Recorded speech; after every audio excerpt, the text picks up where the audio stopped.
श्री राधा रमण से जिसका संबंध है, राधा रमण से जिसका संबंध है, राधा वल्लभ से जिसका संबंध है, राधा वल्लभ से जिसका संबंध है, उसको हर घड़ी आनंद ही आनंद है, उसको हर घड़ी आनंद ही आनंद बंधुओं, है। आनंद श्री कृष्ण का स्वरूप है।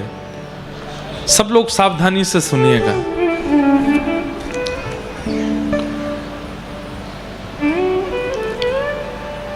सुख और आनंद में अंतर है। जिस वस्तु का सेवन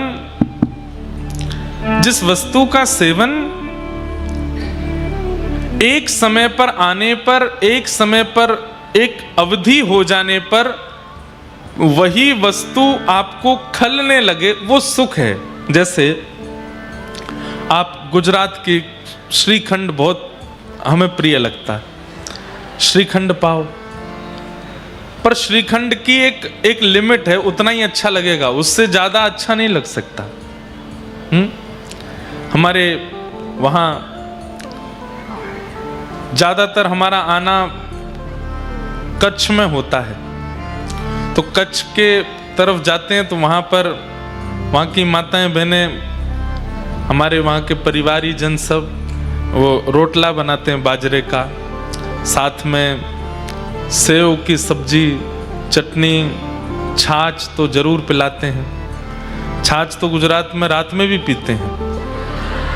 हमारे यहाँ उत्तर भारत में रात को छाछ नहीं पीते, यहाँ रात में भी छाछ, और छाछ नहीं बोलते, छाछ छाछ पियेंगे महाराज जी, छाछ। तो जो भी वस्तु है कितनी भी आपको प्रिय लगती है, लेकिन उसकी लिमिट तय है। संसार में संबंध से लेकर के वस्तु तक सबकी एक लिमिटेशन है। उस लिमिट से ऊपर यदि वो वस्तु जाएगी तो वही वस्तु आपको अप्रिय लगने लगेगी। भले ही गाने बना दिए दुनिया भर के कि कितना प्रेम करते हैं, बोले समुद्र नाप देंगे, पृथ्वी से चंद्रमा तक का प्रेम है, ऐसा प्रेम है, पर नहीं, ये अनलिमिटेड बोलने के लिए होता है, कर नहीं सकता कोई। क्यों? क्योंकि संसार की हर वस्तु एक लिमिट में ही अच्छी लगती है, पर ठाकुर जी के संबंध की जितनी भी वस्तु हैं वो अनलिमिटेड होती है, इसीलिए वो आनंद है, उसमें लिमिट नहीं होती। चाहे ठाकुर जी जितनी कृपा कर दें, जितना अनुग्रह कर दें, जितना आप ठाकुर जी का अनुभव कर लो, जितनी कथा सुन लो, जितना नाम जप कर लो, जितना ठाकुर जी को देख लो, आपका मन नहीं भरेगा। और जहां मन ना भरता हो उसी को आनंद कहा जाता है। जहां मन भर जाए वो सुख है। ठाकुर जी के संबंध की कोई भी भाव में आनंद नहीं है, सुख है। 7 दिन कम लगेंगे, मास कथा 1 महीने की हो जाए तो भी कम लगेगी, चातुर्मास कथा हो जाए तो भी कम लगेगी, जीवन भर कथा सुन लीजिए तो भी आपको लगेगा। अरे श्री भागवत में पृथु जी महाराज का चरित्र आता है। पृथु जी महाराज भगवान से कहते हैं कि हे नाथ, मुझे एक वरदान दे दो। ठाकुर जी बोले क्या चाहिए? बोले मेरे जितने रोए हैं उतने कान प्रकट कर दो। ठाकुर जी बोले 2 कानों से काम नहीं चल रहा है। बोले कि प्रभु आपकी कथा सुनने के लिए बहुत कम पड़ जाते हैं, ऐसी स्थिति कर दो कि रोम रोम से कथा ही सुनता रहूं। ये अनलिमिटेड वाली स्थिति जो आती है, जहां आती है, उसको आनंद कहते हैं। संसार की किसी भी वस्तु में अनलिमिटेड नहीं चल सकता, एक लिमिट है, उससे ज्यादा आप उसका सेवन उपभोग नहीं कर पाओगे।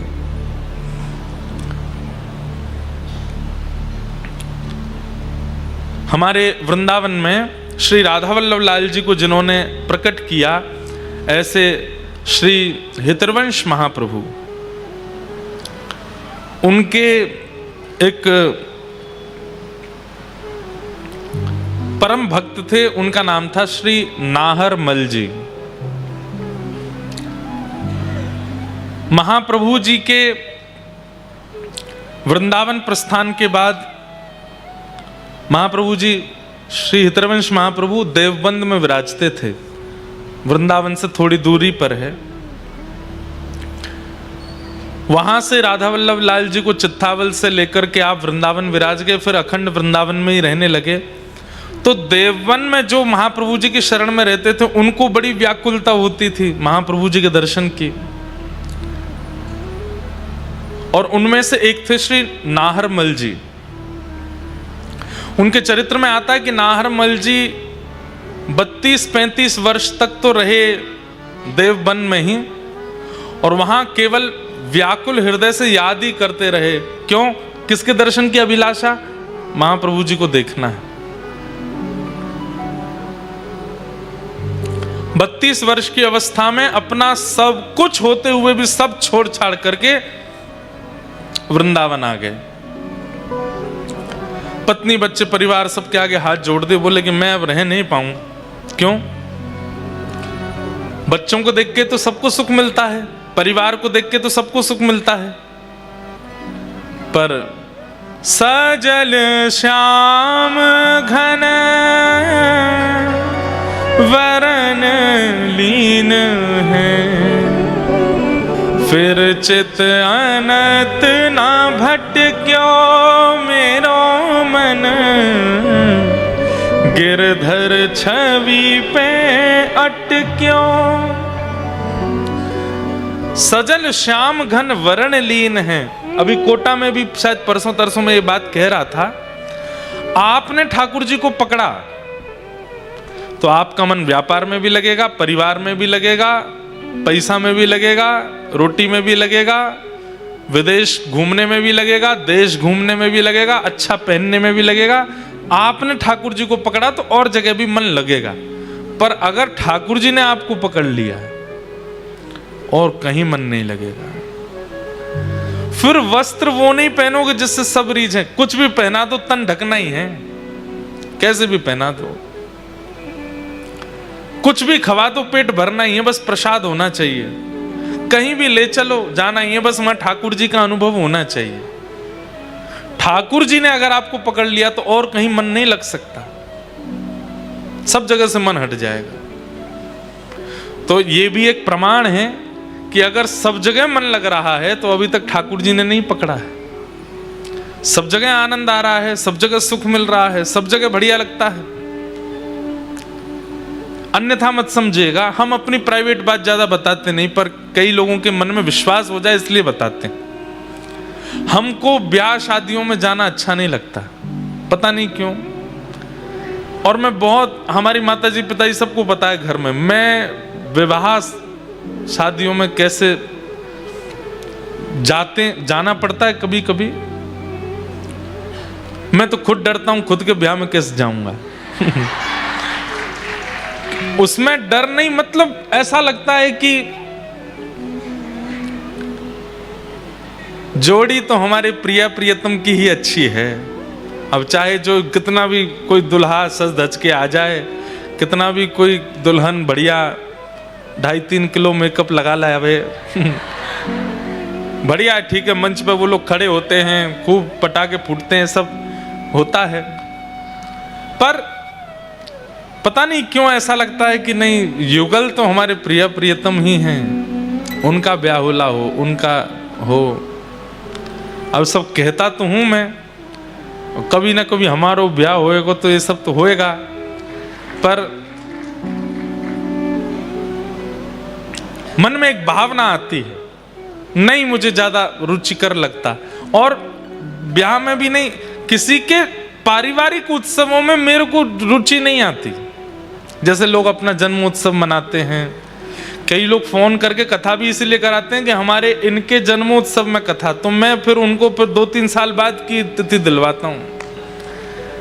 बोले जन्मोत्सव तो अगले साल है 50वां। मैंने की कोई नहीं, हम 53वें जन्मोत्सव में करेंगे कथा। मन थोड़ा कम लगता है। और शायद यही एक स्थिति होगी जिसके कारण अब कथा करते हैं, थोड़ा असर तो जीवन में पड़ता है ना।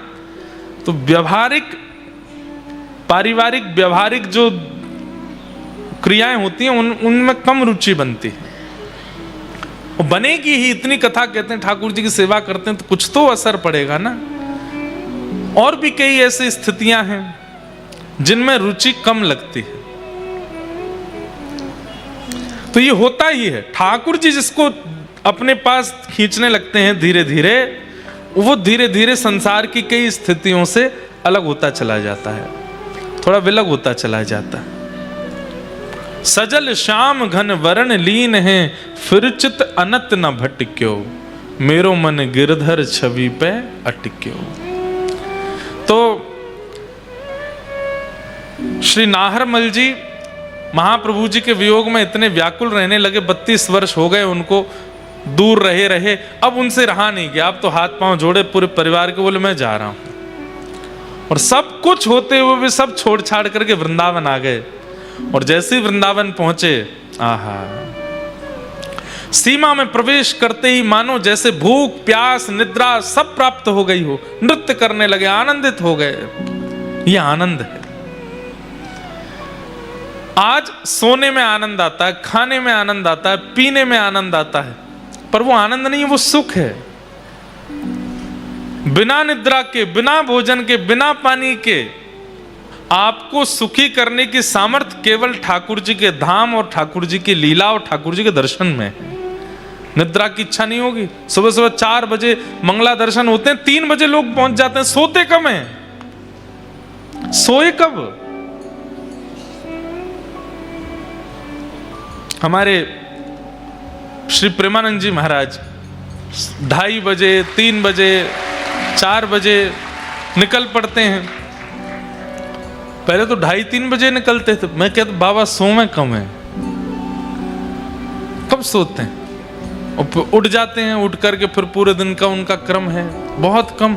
निद्रा कम हो जाती है, भोजन कम हो जाता है, जल कम हो जाता है, व्यवहार कम हो जाता है, लेकिन मुखमंडल का तेज, हृदय का आनंद, वाणी में सरसता और बस उपस्थिति से सबके चित्त में सकारात्मकता सब प्रकट हो जाती है। क्यों? क्योंकि चित्त में आनंद है। और वो आनंद तभी प्रकट होता है जब ठाकुर जी वर्ण करते हैं। आपके वर्ण करने से नहीं होगा। आप कितनों पकड़ो ठाकुर जी को, ठाकुर जी आपको पकड़ लें। सब छोड़ छाड़ करके वृंदावन आ गए। और वृंदावन आकर के नाहरमल जी ने जैसे ही श्री राधा वल्लभ जी के दर्शन किए, हितवंश महाप्रभु के दर्शन किए, बस नेत्रों से अश्रुपात होने लगा। अब भले ही मेरे प्राण निकल जाएं।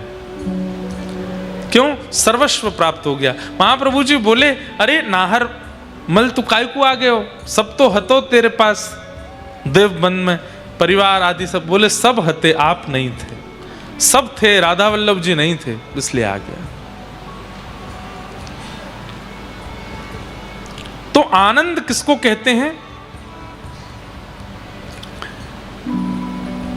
जहां सीमा पार हो जाए, लिमिट क्रॉस हो जाए, अवधि पार हो जाए और तब भी आनंद घटे ना, तब भी वह प्रसन्नता घटे ना, उसको आनंद कहते हैं। और वही श्री कृष्ण है।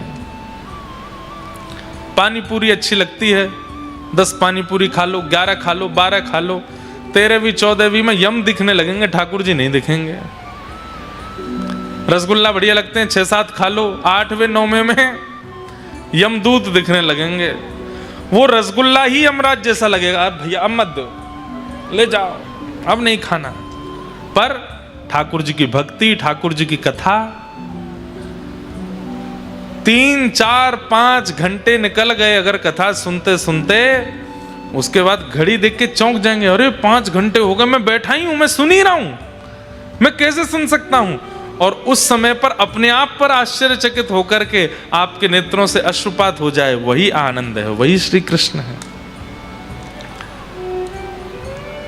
जहां अवधि पार हो जाए फिर भी सुख लगे, वही श्री कृष्ण।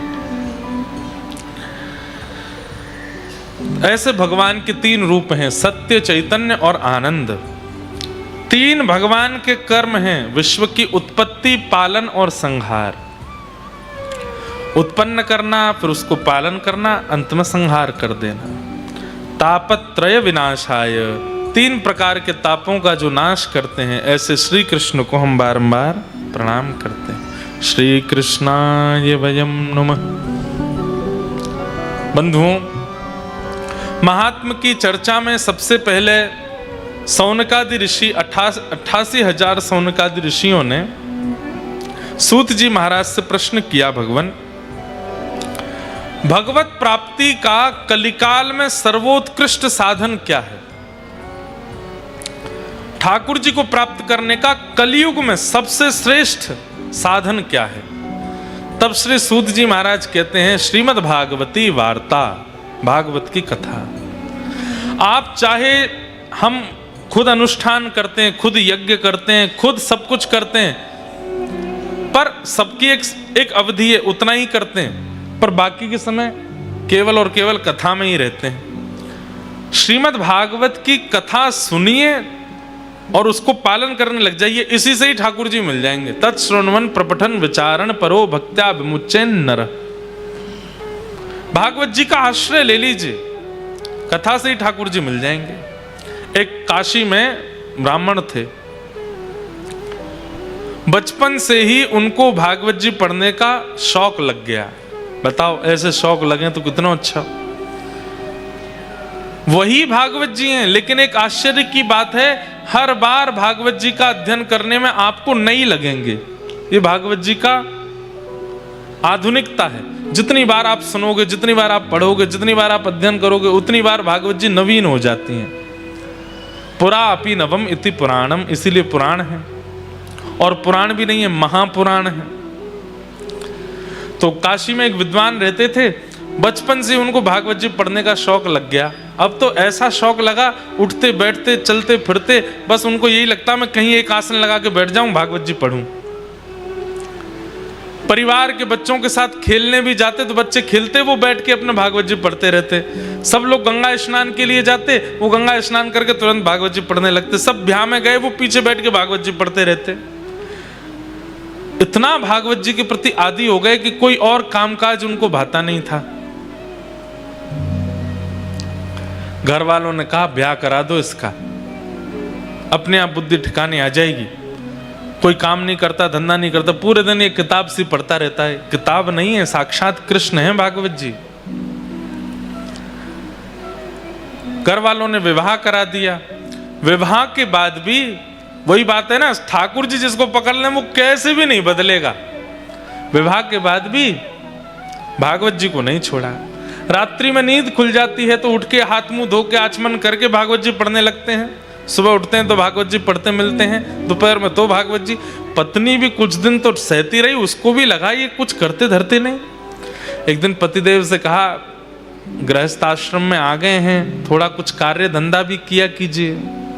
देवी हम आपसे एक सत्य बात कहें। बोले क्या? हम और सब कामों में नालायक हैं, नहीं कर पाएंगे। आप देख लो, कुछ आपको भाई तो कर लो घर चलाने के लिए, हमसे नहीं होगा। आजकल की कन्या होती तो छोड़ के चली गई होती, पर पुराने भारत के बोले अब क्या करें, हम ही कुछ करते हैं। तो वो घर घर जाती, भोजन बनाती और उससे जो वेतन मिलता उससे घर चलता था। पतिदेव कुछ नहीं करते। चलने लगा घर, 2-3 बालक भी हो गए, लेकिन भागवत जी के प्रति मोह घटा नहीं।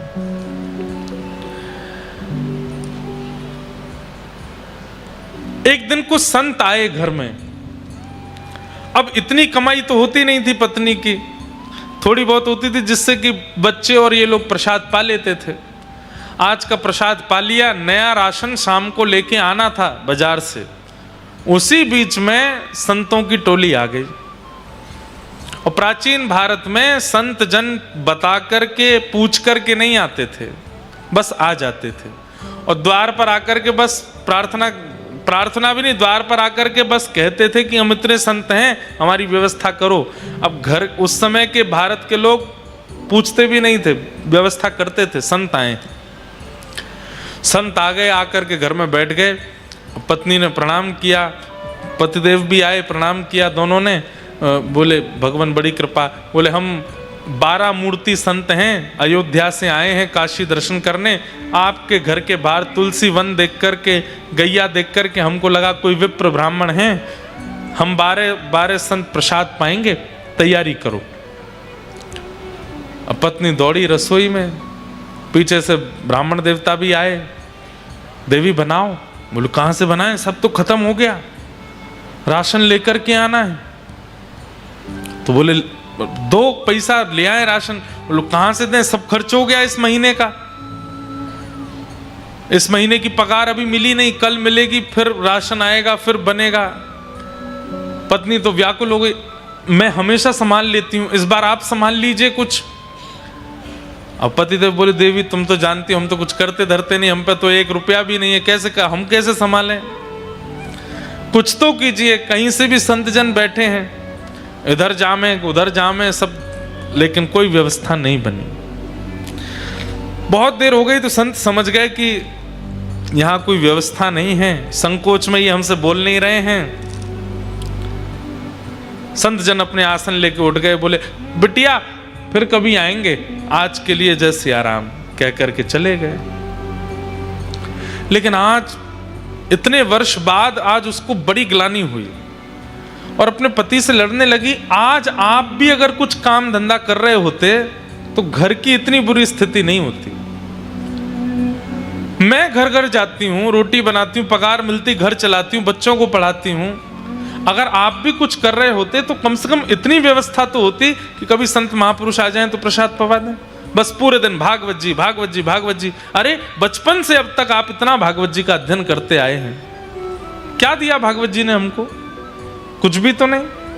आप कहते हैं इनको किताब मत बोलो, पुराण मत बोलो, ग्रंथ मत बोलो, कृष्ण है तो देते क्यों नहीं कुछ भी? इतना जीवन आपने समर्पित कर दिया, अपनी पत्नी का ध्यान नहीं रखते, बच्चों का ध्यान नहीं रखते, अपने पूरे खानदान का ध्यान आप नहीं रखते, पूरे दिन वो कृष्ण रूपी भागवत में लगे रहते हैं। क्या दिया भागवत जी ने हमको? जिस घर से संतों को भूखा जाना पड़ता हो, ऐसे घर में भागवत जी को मैं कृष्ण नहीं मानती। देवी ऐसा मत बोलो, तुम अभी जानती नहीं, वो साक्षात श्री कृष्ण है। मैं जब अध्ययन करता हूं मुझे नृत्य करते हुए, बोलते हुए श्री कृष्ण दिखाई देते हैं। तो ऐसा है, फिर आज एक काम कीजिए। बोले क्या? अपनी उठाइए भागवत जी और चले जाइए, घर में संभाल लूंगी, बच्चों को मैं संभाल लूंगी, सर्वस्व आपकी भागवत जी हैं। जिन भागवत जी के कारण हमारे पति की स्थिति ऐसी, संतों को भूखा जाना पड़े, मैं उनको अब घर में नहीं रखने दूंगी। इतनी बड़ी बात हो गई। पत्नी के इतना बोलने पर पतिदेव बोले दुनिया कृष्ण को घर में बुलाती है, तुम घर से निकाल रही हो। देवी इससे ज्यादा अब मैं सुन नहीं सकता, अब तुम रहो अपने बच्चों के साथ प्रेम से, मैं चलता हूं। अपनी पोथी उठाई और रोते बिलखते ब्राह्मण देवता मेरे कृष्ण हैं, मेरे ठाकुर जी हैं, हृदय से लगा करके निकल गए। गंगा के तट पे जाके बहुत रोए, बोले मुझे कुछ भी बोल देती, मेरे को मार भी दे, पीट भी दे, मैं सह लूंगा। हे ठाकुर जी, हे भागवत जी, आपके लिए क्यों कहा? मुझसे ये सहन नहीं होता।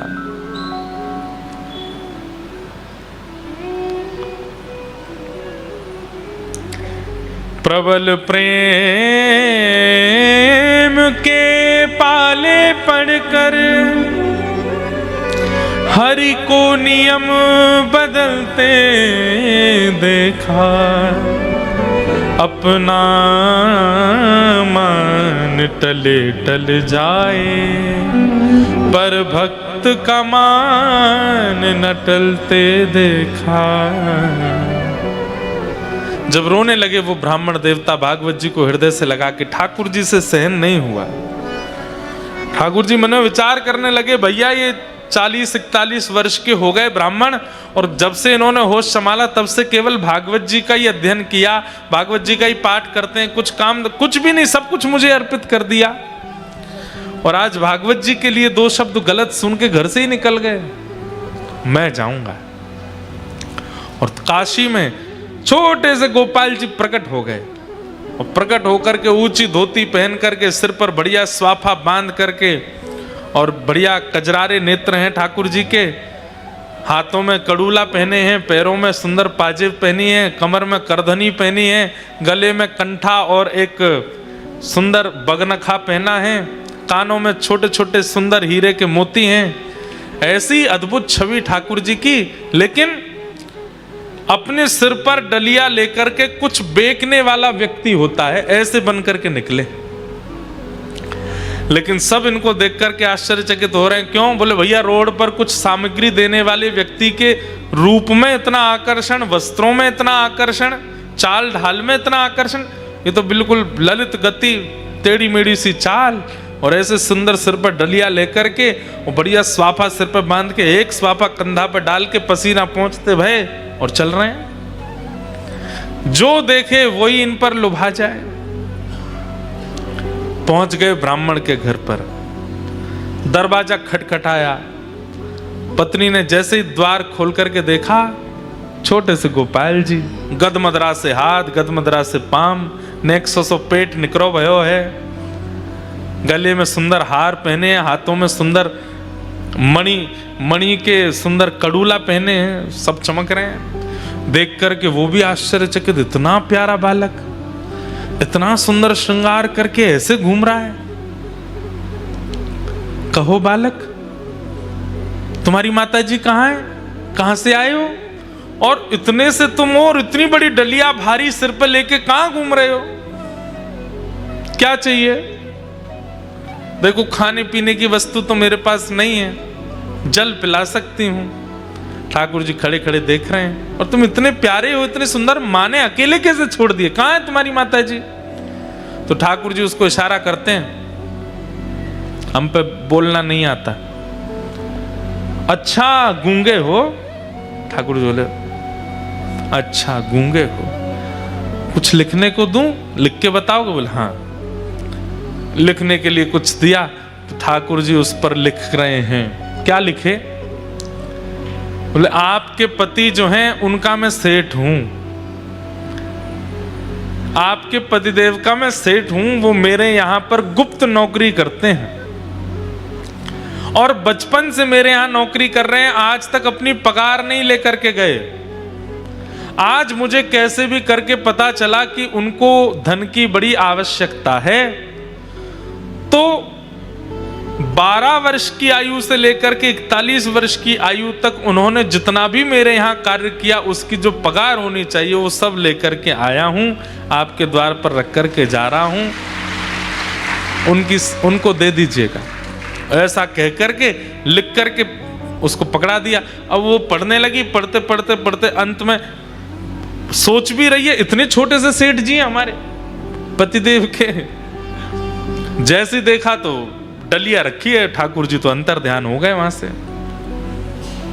डलिया के ऊपर से जैसे ही वस्त्र हटाया, ऐसी ऐसी मणियां रत्न आभूषणों से जड़ित, और इतने सुंदर सुंदर उसमें स्वर्ण के आभूषण, मणियां, हीरे जवाहरात सब चमक रहे हैं। अरे काशी के नरेश के पास भी इतनी संपत्ति नहीं होगी जितनी संपत्ति और बहुमूल्य मणियों को देख करके वो बालक है।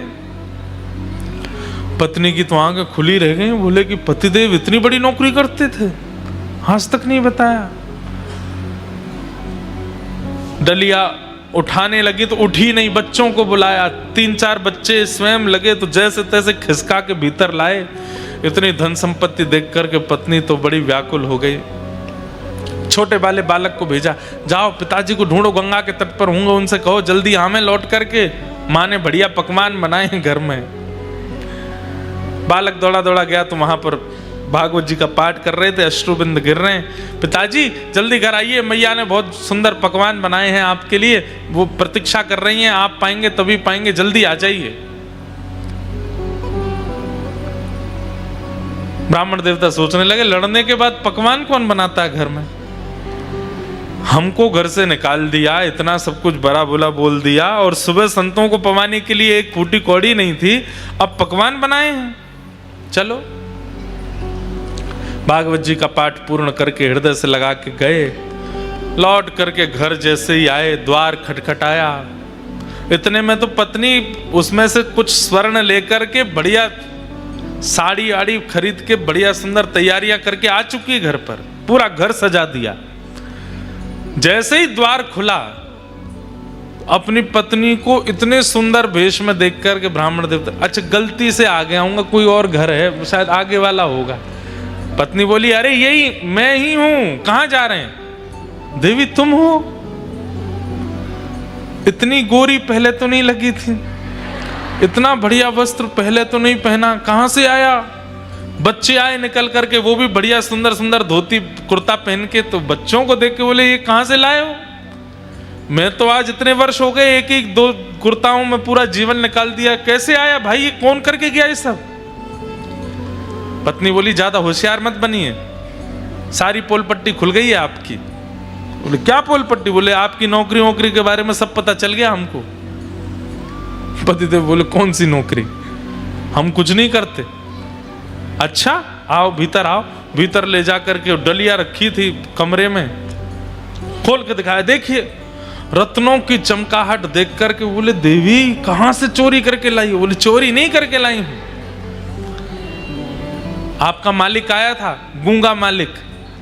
और एक बात बताइए, इतना छोटा, हमारे बच्चों से भी छोटा था वो, उसको मालिक, लेकिन क्या सुंदर उसका वर्ण, आहा क्या कड़ूला पहने थे, सिर पर क्या सुंदर पाग बंदी थी, उस पर मोती के हार, गले में कंठा, कौंधनी, पैरों में पाजेब, थोड़े थोड़े नील वर्ण के सा अंग। अब ये पत्नी बोलती जाए और पत्नी, ठाकुर जी का चिंतन पतिदेव के चित्त में आ रहा है कि निश्चित ठाकुर जी आए। देवी तुम्हें कैसे पता? उन्होंने बताया। बोले को लिख के दे के गए हैं। जब बोले मुझे दिखाओ कहाँ लिखा है।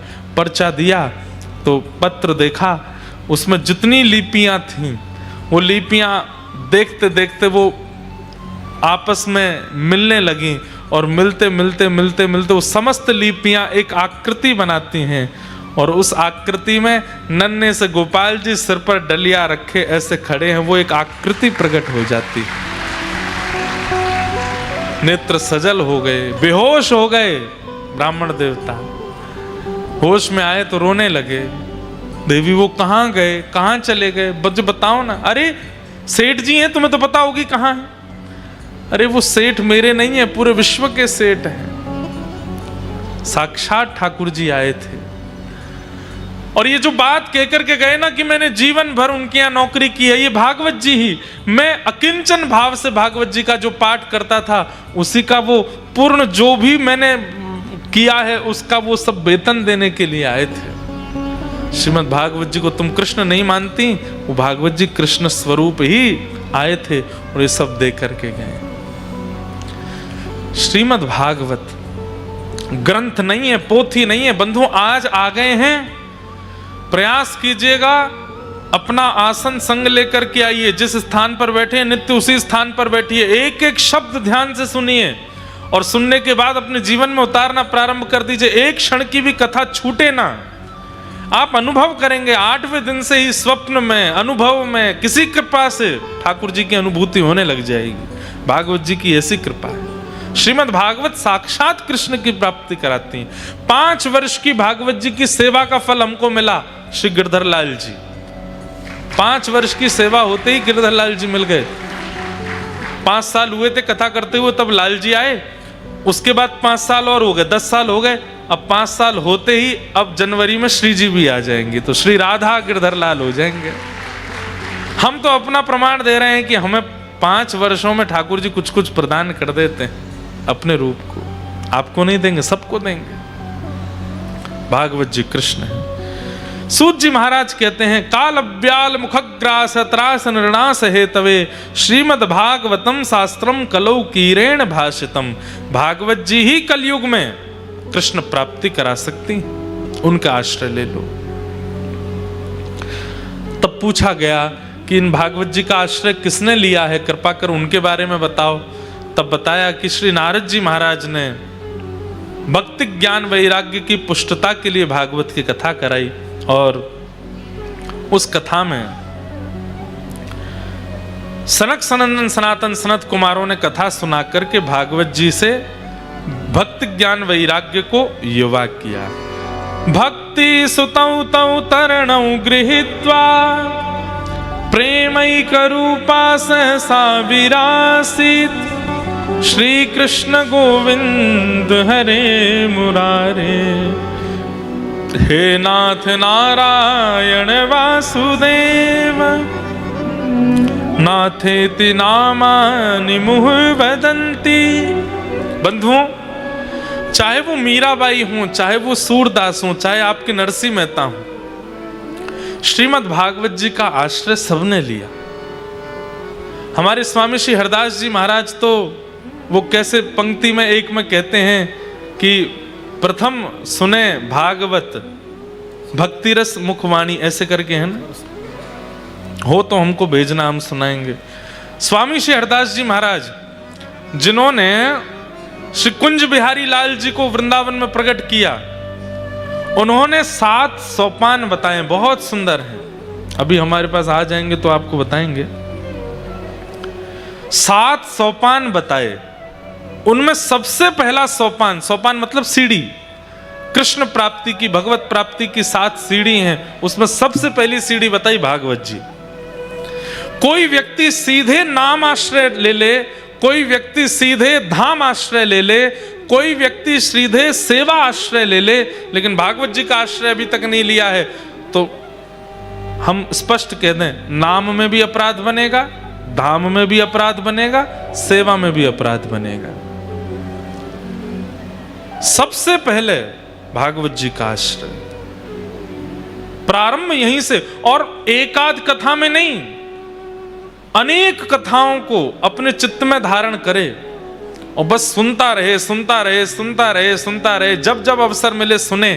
एक दिन ऐसा आएगा, ठाकुर जी स्वयं आज्ञा करेंगे, शब्द सुनाई देगा, या चित्त में व्याकुलता प्रकट हो जाएगी कि अब कथा जीवन में आगे, अब नाम चाहिए। वो व्याकुलता से फिर नाम का आश्रय लो, दीक्षा ले लो, गुरु दीक्षा लो, नाम आश्रय लो, जो भी आपको, मंत्र आश्रय लो, नाम आश्रय लो। अब आप अष्टाक्षर मंत्र करते हैं या कोई भी मंत्र करते हैं, लेकिन भागवत जी नहीं सुनते, तो आपके मंत्र जाप में, नाम जाप में होता है ना, कई लोग, महाराज जी मन नहीं लगता, नींद आ जाती है, इधर उधर मन चला जाता है, माला छूट जाती है, हाथ से गिर जाती है, पूरी होते होते होते फिर हाथ से छूट जाती है, फिर ढूंढते हैं, शुरू से करते हैं। ये सारे अपराध क्यों बनते हैं? क्योंकि नाम आज्ञा कर रहे हैं, बोले पहले भागवत जी की शरण लो, पहले समझो तो सही कि भागवत का स्वरूप क्या है। तो सबसे पहला आश्रय भागवत जी का लेना है। तो स्वामी जी महाराज क्या आज्ञा करते हैं, सुनो।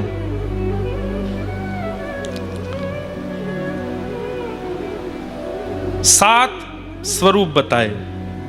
वैसे तो श्री हरिदास परंपरा में जिनकी दीक्षा है उनके लिए प्रमाणित है, परंतु वृंदावन से स्नेह रखने वाले, भगवत प्राप्ति करने वाले सब लोग इन 7 भावनाओं को जरूर सुनो। प्रथम सुने भागवत भक्त मुख भगवद वाणी, द्वितीय आराधे भक्ति व्यास नव भांति बखानी, तृतीय करे गुरु समुझ दक्ष सर्वज्ञ रसील्यों, चौथे होए विरक्त बसे बन राज जसे, पंचे भूले देह सुध छठी भावना रास की, साते पावे रीति रस श्री स्वामी हरिदास की। बहुत ध्यान से सुनो। प्रथम सुने भागवत, सबसे पहले भागवत जी का आश्रय लेना चाहिए। अगर सब अपराधों से बचना चाहते हो तो कथा किनसे सुने? भक्त मुख। वक्ता जो हो वो स्वयं भी भक्त होना चाहिए, स्वयं भी सेवक होना चाहिए ठाकुर जी का। भक्त मुख से, ब्राह्मण मुख से भागवत की कथा सुनो। अब कई वक्ता हैं, किसी की निंदा नहीं, पर वो शब्द ब्रह्म में तो बड़े परिपक्व हैं, लच्छेदार वाणी बोलेंगे, एक से एक बढ़िया बात बोलेंगे, लेकिन स्वयं के निज जीवन में भक्ति नहीं है। उसकी वाणी से किसी में भक्ति नहीं आएगी। वाहवाही हो सकती है कथा में, पर चित्त में भक्ति तो तभी आएगी जब बोलने वाले के भी चित्त में भक्ति हो। तो प्रथम सुने भागवत, पहले तो कथा सुने। दूसरा, द्वितीय आराधे भक्ति व्यास नव भांति बखानी। कथा सुनने के बाद फिर क्या करे? नवदा भक्ति का आश्रय ले। बोले कौन सी नवदा भक्ति? दो नवदा भक्ति हैं, एक तो रामायण जी में बताई गई हैं, प्रथम भगति संतन कर संगा। पर यहां पर स्वामी श्री हरदास जी महाराज कह रहे हैं उस नवदा भक्ति का पालन करो जो व्यास जी ने भागवत में बताई है। श्रवणम कीर्तनम विष्णु स्मरणम पाद सेवनम अर्चनम वंदनम दास्यम सख्य आत्मनिवेदनम। श्रवणम कीर्तनम विष्णु स्मरणम पाद सेवनम अर्चनम वंदनम दास्यम सख्य आत्मनिवेदनम, ये नवदा भक्ति। इन 9 भक्तियों को धीरे धीरे जीवन में लावे, कथा भी सुनता रहे और 9 भक्तियों को जीवन में चित्त में उतारना प्रारंभ करे अगर कृष्ण प्राप्ति करना चाहते हैं तो। तृतीय करे गुरु समझी दक्ष सर्वज्ञ रसीलो।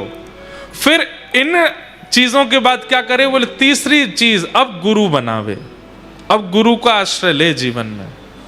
कई बार देखा देखी गुरु बना लेते हैं कि कोई मित्र के साथ चले गए, गुरु बना लिया, दादी पकड़ के ले गई, दीक्षा दिला दी, पतिदेव की जिद थी इसलिए दीक्षा हो गई, या उनके नहीं। दीक्षा एक प्रकार का संबंध है गुरु के प्रति, एक जैसे पिता का संबंध वैसे गुरु। उससे पहले ये 2 चीजें होनी चाहिए, भागवत की कथा सुने और नवदा भक्ति का पालन करे।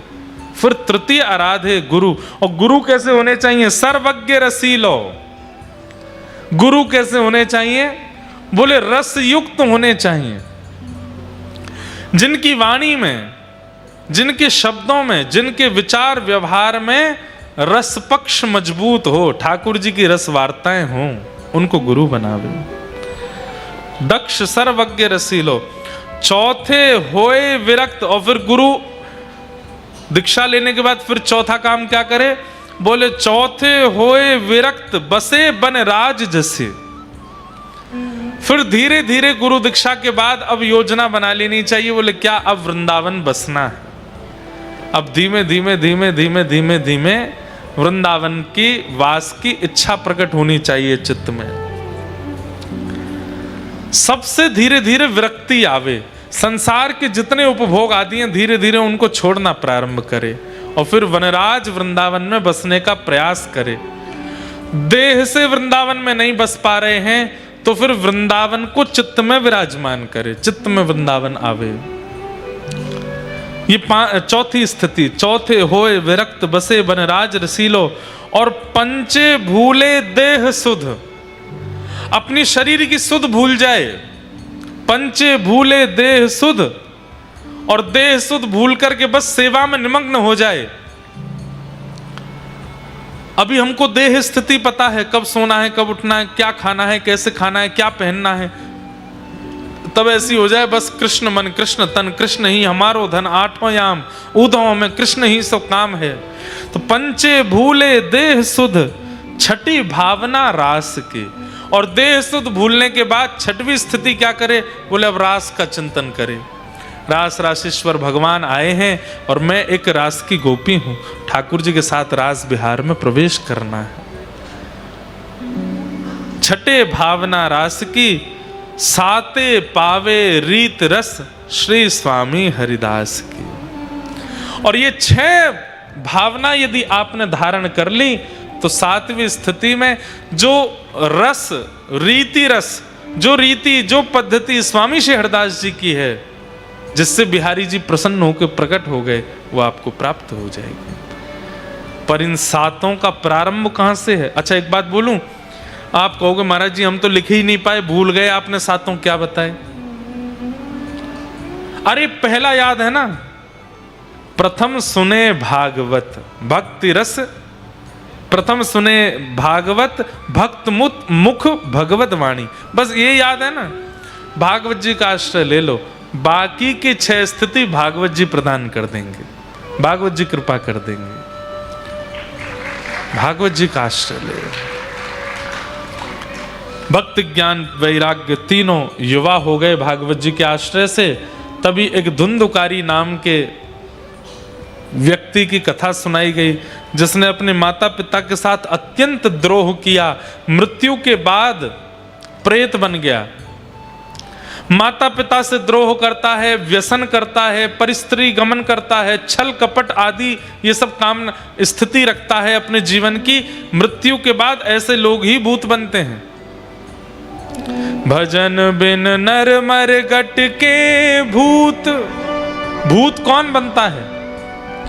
प्रेत कौन बनता है? सबसे पहला जो माता पिता से बैर करता है। मां कैसी भी हैं, पिता कैसी भी हैं, सीखिए प्रहलाद जी महाराज से।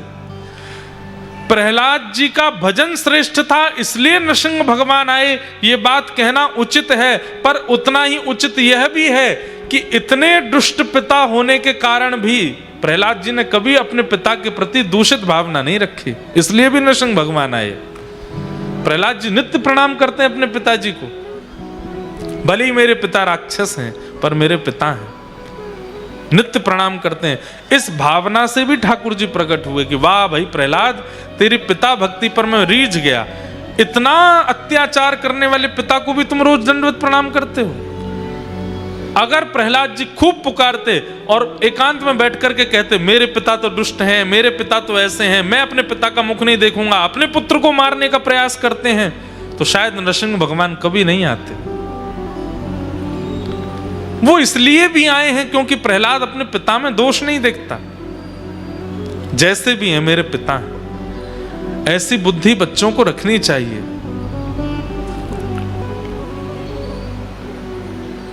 लेकिन माता पिता के प्रति द्वेष बुद्धि रखने वाला वो व्यक्ति मृत्यु के बाद प्रेत बनेगा, निश्चित बनेगा, उसको प्रेत योनि में जाना पड़ेगा। धुंधुकारी ऐसे प्रेत बने हैं, गया श्राद्ध करने से भी मुक्त नहीं हो पाए। तब सूर्य नारायण भगवान ने आज्ञा करके इनके भाई गोकर्ण जी से कहा भागवत की कथा कराओ, क्योंकि अत्यंत कठिन प्रेत योनि में गया व्यक्ति गया श्राद्ध से भी मुक्त नहीं हो पाएगा, उसके लिए तो भागवत की कथा ही करानी पड़ेगी। श्रीमद् भागवती वार्ता मुक्तिदानेन गर्जति, प्रेत पीड़ा विनाशिनी, प्रेत पीड़ा से मुक्ति प्रदान करने वाली तो भागवत की कथा है। तब श्री गोकर्ण जी महाराज ने अपने प्रेत बने भाई का संकल्प लेकर के कथा की, और 7 दिन की कथा होते ही श्री धुंधुकारी एक दिव्य रूप धारण की और विमान में बैठकर के भगवत धाम को प्रस्थान कर गए, प्रेत योनि से मुक्त हो गए। ऐसी भागवत जी की कथा। मैं यहां एक बात कहता हूं, मृत्यु के बाद प्रेत बनने पर भागवत जी जब मुक्त कर देती हैं, तो मरे हुओं को जब मुक्त करती हैं, हम तो जीवित हैं, हमको मुक्त नहीं करेंगे? निश्चित मुक्त करेंगे। इसलिए भैया ऐसी भागवत जी की शरण में आइए। आज प्रथम दिन कथा का महात्म को हम विराम देते हैं, विश्राम करते हैं। कल कथा 7 बजे से समय है, 7 साढ़े 7 के बीच में हम हर हाल में आ जाएंगे। कथा चलेगी 10 बजे तक, ताकि जो दूर से आ रहे हैं उनको जाने में कोई दिक्कत ना हो, वो सब भी जा सकें। प्रेम और भाव से सब लोग हमारे साथ गाओ। गोविंद गोविंद गाइए रे भजो, राधे गोपाल कृष्ण गाइए।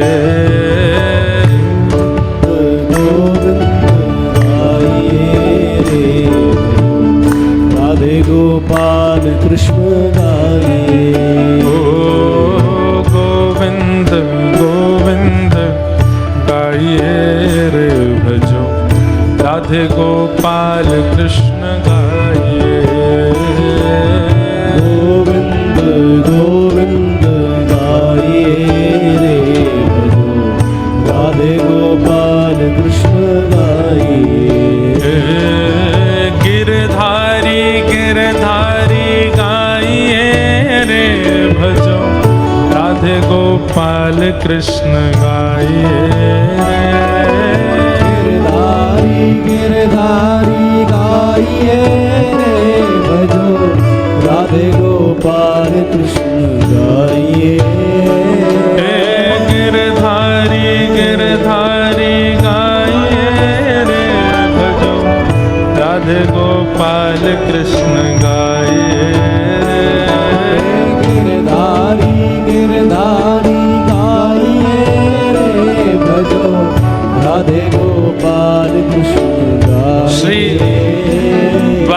द्वारकाधीश जी की ध्वजा जी पधारी हैं।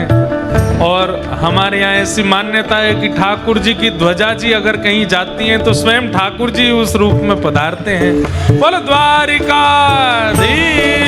की, श्री राजाधिराज महाराज की।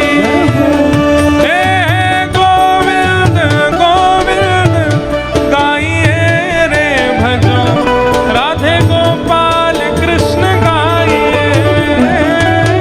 गोविंद गोविंद गाइए रे भजो, राधे गोपाल कृष्ण।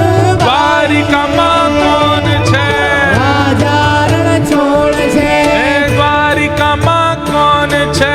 राजा रण छोड़ छे। सुदामानो मित्र छे। राजा रण छोड़ छे। गायोनो गोपाल छे। राजा रण छोड़ छे। ब्रजनो गोपाल छे। राजा रण छोड़ छे। द्वारिका माँ कौन छे? राजा रण छोड़ छे। द्वारिका माँ कौन छे? राजा रण छोड़ छे। द्वारिका माँ कौन छे? राजा रण छोड़ छे। द्वारिका नो नाथ मारो राजा रण छोड़ छे।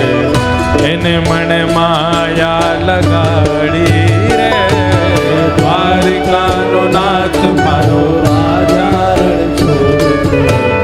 એને મને માયા લગાડી રે। ઓ એને મને માયા લગાડી મારા વાલા, એને મને માયા લગાઈ મારા એને મને માયા લગાડી મારા વાલા। મને માયા લગાઈ મારા ઓ એને મને માયા લગાડી રે, એને મને માયા લગાઈ રે। હે ગાયોનો ગોપાલ મારો રાજા રણ છોડ છે, એને મને માયા લગાડી રે। ગાયોનો ગોપાલ મારા રાજા રણ છોડ છે, એને મને માયા લગાઈ રે। દ્વારિકાનો નાથ મારો રાજા રણ છોડ છે, એને મને માયા લગાડી રે। દ્વારિકાનો નાથ મારો રાજા રણ છોડ છે, એને મને માયા લગાઈ રે। એને મને માયા લગાડી મારા વાલા।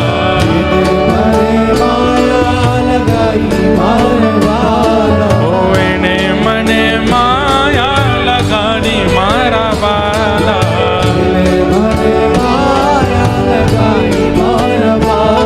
ઓ એને મને માયા લગાડી રે, એને મને આવો। હે બ્રજનો ગોપાલ મારો રાજા રણ છોડ છે, એને મને માયા લગાડી રે। દ્વારિકાનો નાથ મારો રાજા રણ છોડ છે, એને મને માયા લગાડી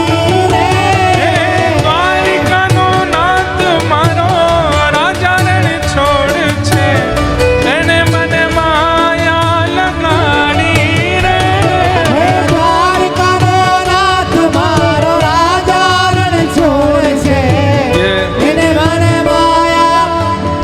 हमारे ऊंझा के कुछ भक्त देखो ये ठाकुर जी का चौपटा बना के लाए हैं, और ये कोई छोटे बालक हैं, इन्होंने राधा रमन जी और गिरधर लाल जी, राधा रमन जी और गिरधर लाल जी बनाए हैं।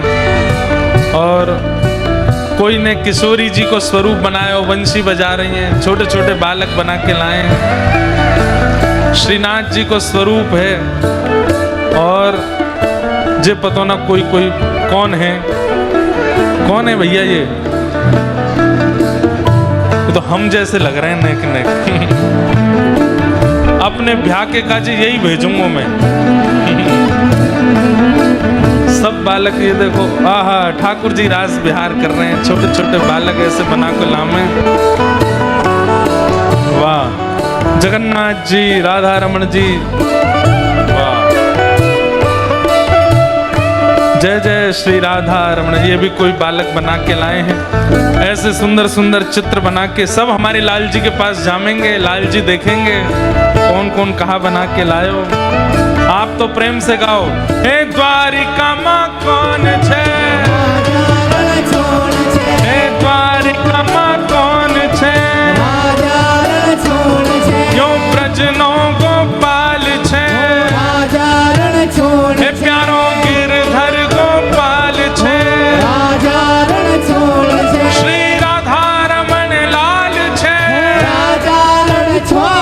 प्यारो राधा वल्लभ लाल छे, श्री मदन मोहन लाल छे, श्री गोवर्धन नाथ छे, हे द्वारिका माँ कौन छे, हे द्वारिका माँ कौन छे। द्वारिकाधीश जी को प्रसाद भी आ गो, ध्वजा जी भी आ गए।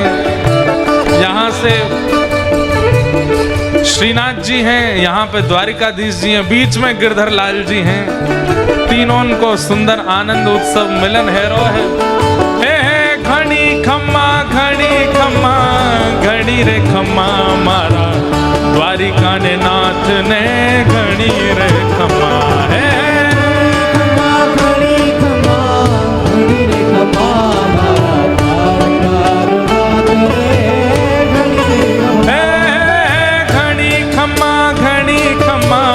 घड़ी रे खम्मा मारा, द्वारिका ने नाथ ने घड़ी रे खम्मा है। घड़ी खम्मा घड़ी रे खम्मा मारा, द्वारका नाथ ने घड़ी रे खम्मा।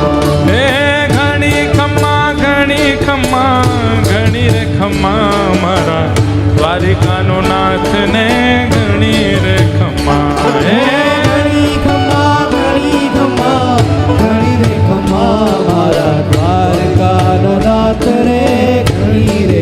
श्री द्वारिकाधीश की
श्रीनाथ प्यारे की, श्री रणछोड़ राय भगवान की, उमिया माता की, भागवत महापुराण की, सब संतन की, नमः पार्वती पदये हर हर।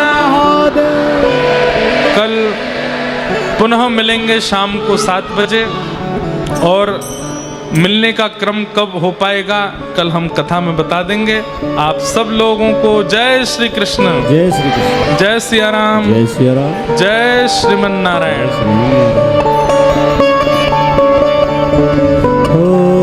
आरती ते पावन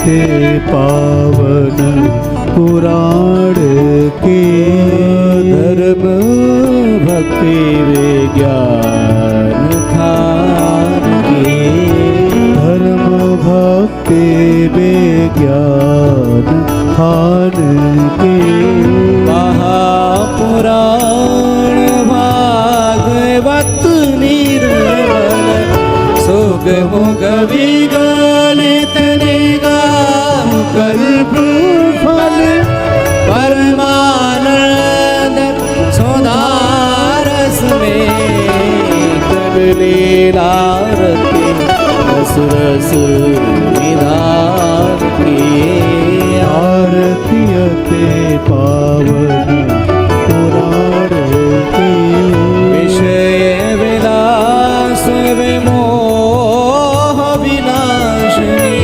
विमल विराग विवेक विकासिनी भगवत तत्व रहस्य प्रकाश परम ज्योति परमात्म ज्ञान के आरती ते पावन पुराण के परम हंस मुनि मन उल्लासनी रस गर्दन रस रास विलासनी मुक्ति मुक्ति रति प्रेम सुदास कथा किंचन प्रिय सुजात की धर्म भक्ति विज्ञान की आरती ते पावन पुराण की पुष्पैर्देवाभिवन्दनं मन्त्रपुष्पाञ्जलिः नानासुगन्धिपुष्पाणि यथा कालोद्भवानि च पुष्पाञ्जलिर्मया दत्तो गृहाण परमेश्वरः।